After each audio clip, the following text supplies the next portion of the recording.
This video is brought to you by BetUS Sportsbook and Casino. Running back nation, what is good? It is your boy DJ Eastwood, running back Philly. What do I say? What's my intro? It is your boy DJ Eastwood. No frauds, no fanboys, no intros. I don't even know, bro. But I've never had an intro. I do know that. Here's what we're going to do today, man. I wanted to start looking at potential draft picks for the Sixers if they don't trade that number 16 first-round pick.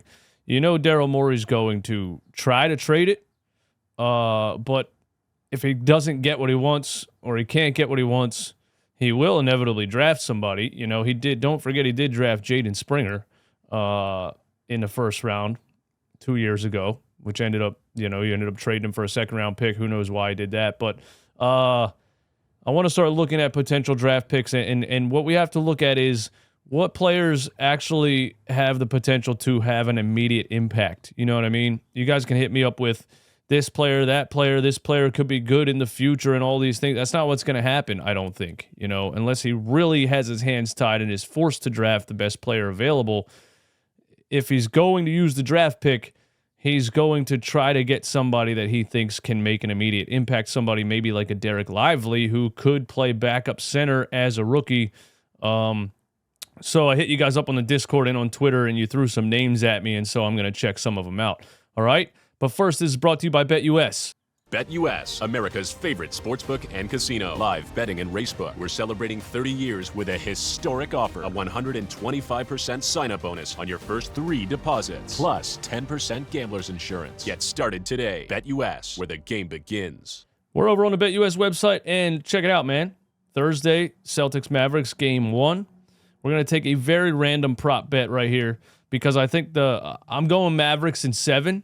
All right, but I do think the Celtics are going to, obviously, it's going to go 7 games. That's what I think. I think the Celtics are going to win some games where everybody's shooting well, everybody's playing well, and Derek White drops about 40, okay? And so right here, Derek White, Game 1, I'm going to give to the Boston Celtics as much as I don't want to, and Derek White to have 5+ 3-point field goals, Boston to win, and Boston to have over 110.5 points. That's a plus 400. What does that give us if we drop a 20 on there? $20 to win 100. There we go. Lock it in. You can get 125% deposit bonus on your first 3 deposits up to $2,500 plus 10% gambler's insurance over on the BetUS website. Use the link in my description. I want to let you guys know since I started betting with BetUS, I'm up $393.11, and I'm not even good at this, okay? So go check it out. Now, I don't really watch college basketball, so that's why I ask you guys things like this. When I watch college basketball, I just see a bunch of zone defense, a bunch of dudes taking charges, and I get annoyed and I turn it off. I don't know, whatever. A lot of you guys are huge on it. That's why, I ask you guys because I know a lot of you guys that follow me know a lot about it. So thank you for your answers. Shout out to Tyrese Maxey Stan on Twitter. There's no right answer other than Tristan da Silva for immediate impact, 6'8" forward who literally does everything on the basketball court.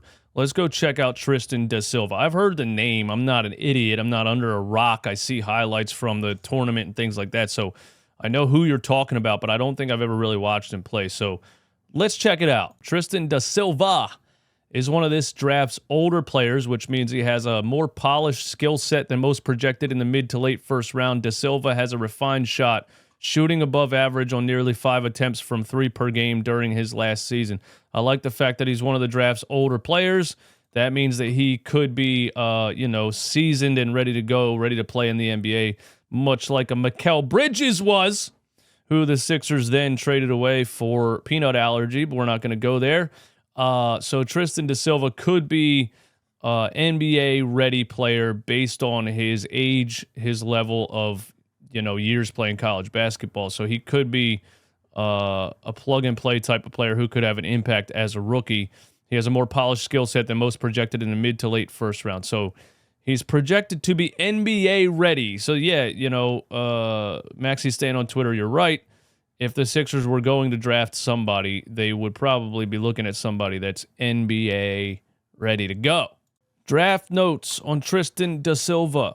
A big forward with great floor spacing ability and good decision making, can play the 3 or 4 and doesn't need the ball in his hands a lot to be effective. Has a really clean jumper and good accuracy from 3-point land.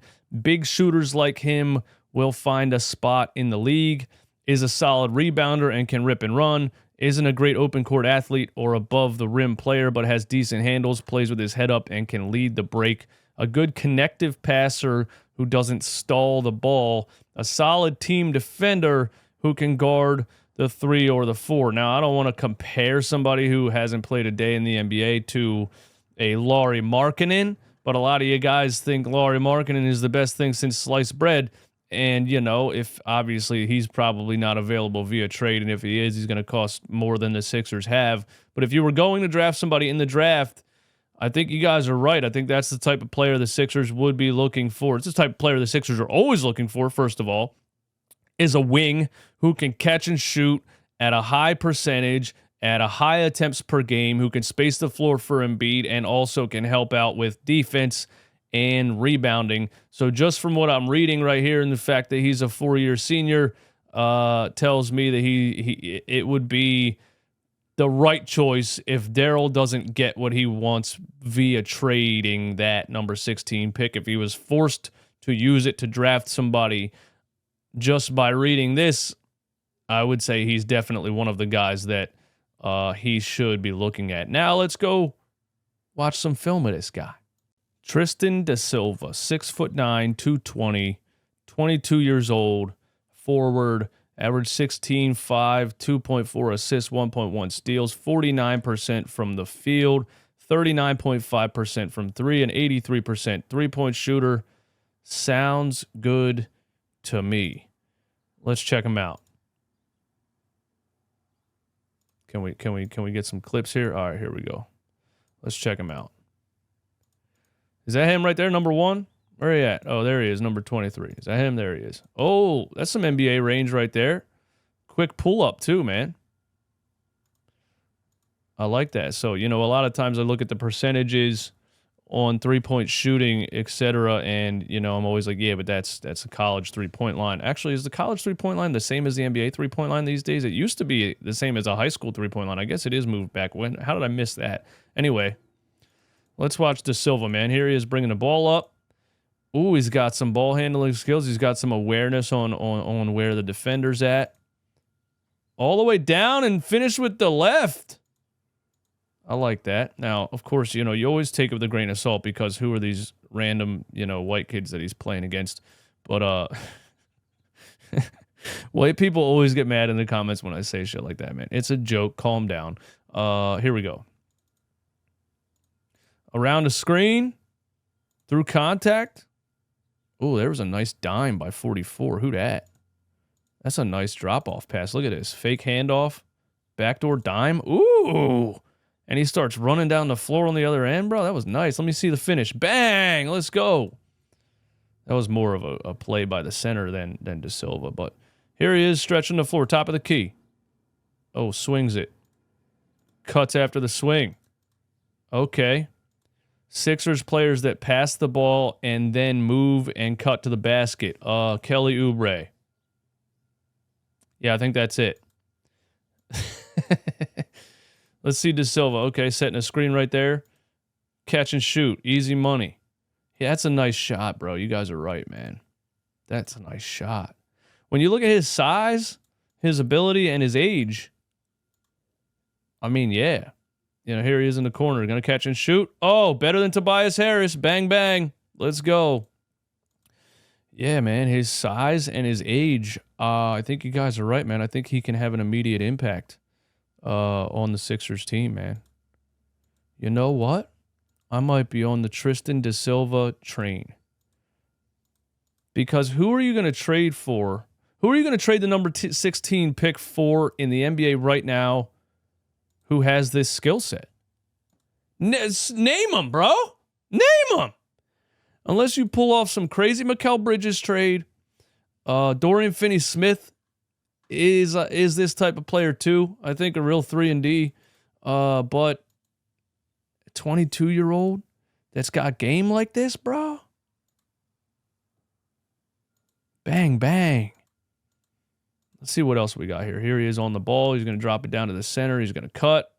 Yo, this guy right here, number 44, got a dime package, bro. Who is that? Black Nikola Jokic? What? Yo, let's go, bro. Nikola Jokic with dreads, man. All right, maybe I should start watching college basketball. This is fun. Okay. Oh, he's got a little bit of post footwork going on. Hold up a second, man. Little Joel Embiid action here. A little fake turnaround to the step through. Ooh. Ooh. The blind spin. Got him in the blender. What else we got? Catch and shoot. Oh, nice pump fake floater. Okay. All right. All right. All right. I've seen enough, bro. I've seen enough, man. I've seen enough. You know, the Liberty Ballers article that said he has a more polished game than most players in the draft because he's 22, because he's a 4-year senior. Yeah. This is what we're talking about. A player that doesn't need time to develop certain things. It looks like he can do it all. I mean, when you got a guy that's 6'9", 230, that's out here catching, pump faking, driving and hitting floaters. Oh my. I don't even, bro. Yeah. Yeah, the Sixers should draft this kid. Let's watch one more, and then I want to ask you a question. Here he is with the center again, man. Handoff, lefty, midi. Okay, I mean, he has it all. Again, we're watching him play against Richmond, so of course, take it all with a grain of salt. College defenses are nothing compared to NBA defenses, but here he is on a seal on the right side. There's Black Nikola Jokic again, man. Dime, bro. What? I want Da Silva, and I want whoever it is, number 44 is. Yeah, I had fun watching that. And look, I think I agree with you guys. This video is brought to you by BetUS. I think I agree with you guys on the Tristan da Silva thing. I think that's a player that would fit exactly what the Sixers would be looking for if they were going to use that pick in the draft for a player that could have an immediate impact. I think he could have an immediate impact. When you look at this roster right now, who else plays that position like that on this team? Nobody. He could have an immediate impact. And you never know. He could be so good that halfway through the season, he could be in the starting lineup. Now, does Nick Nurse play a rookie in the playoffs? I think somebody like a Ricky Council, who's an undrafted guy out of the G League, etc., Nick Nurse is a little bit more reluctant to play a guy like that in the playoffs, but a first-round draft pick who had that type of skill set in college and is a high prospect, I could see Nurse actually playing the kid and trusting him. So, yeah, I'm all in on Tristan da Silva if the Sixers use that draft pick. And now, if you're still watching this video, my real ones, answer in the comments. Is Tristan da Silva at 22 years old right now a better basketball player than Tobias Harris? Hey, hit the like button, man. I'm out of here. Y'all are the best. I'll see you soon.